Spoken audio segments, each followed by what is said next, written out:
my new journal. I've gone back to a plain journal this year for now, purely because there's no reason for it other than I've got a couple of these and I could do with using them up. I don't like having things sitting around unused. So this is the Laughing Elephant book. French journal, 160 blank pages. It's really nice paper. It's like it's almost like chamois leather. It's really nice. It's not great for paint. It's okay for acrylic. Definitely not watercolour or ink. It bleeds through like crazy. But it's very good for pen work. Sorry, I'm trying to get my hair out of my face, but also not tuck it behind my ears because it feels weird. Yeah, it's very good for pen work and for Prismacolor. And then if you use a little bit of acrylic over the top of that, it does work very nicely, but it's not very good for wet media. So I wouldn't recommend it for watercolour or anything, but I'm very into pen work at the moment, so I've only got a couple of finished pages because even though we're on the 4th already, I'm not diving in going, I must finish a 2-page spread. I must finish a 2-page spread every day. There lies the way to burnout. I am aiming for finishing 1 page every other day and doing writing and art, writing and art, writing and art. So I did this one. I've actually got a few pages that are pre-2013 when I was just trying out the paper with different things. They're not finished, but I will go back and use them up. When I've finished my Christmas journal, I will know what from December needs to go in here.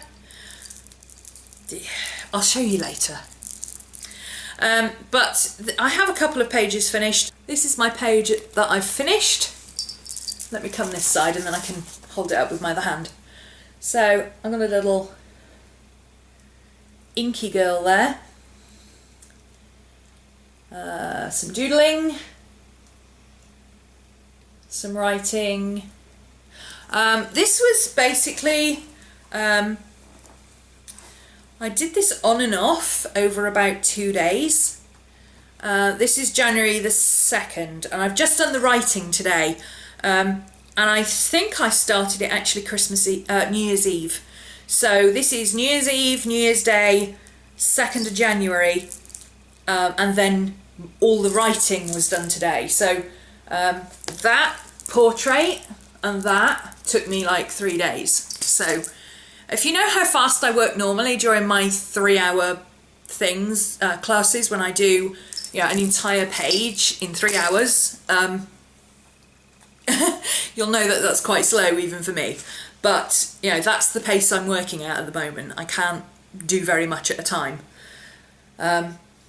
So yeah, I'll just zoom in a little bit closer on those. That's my doodles and my girl, trying just a few different things. Very much inspired by tattoo work at the moment. I've been following a lot of tattoo artists on Instagram without really realising it. People like Kat Von D and Toolkit and Miss L. Kate, and I can't remember any more offhand, but if you go on my Instagram and click on who I'm following, you'll see all the ones that are tattoo artists, and a very diverse range of styles as well, from the old style to the new. So I've been enjoying that.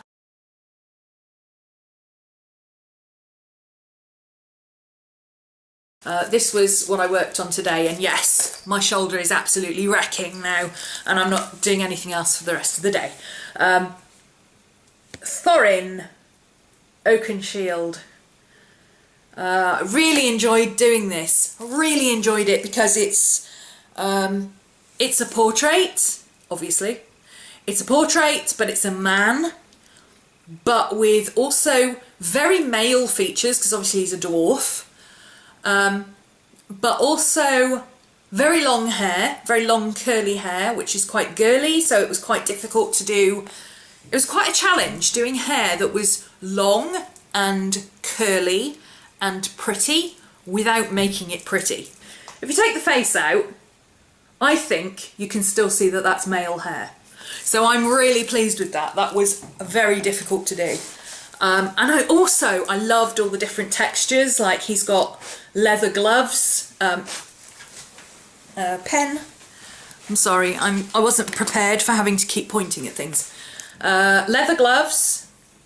He's got a metal ring and a polished metal gauntlet.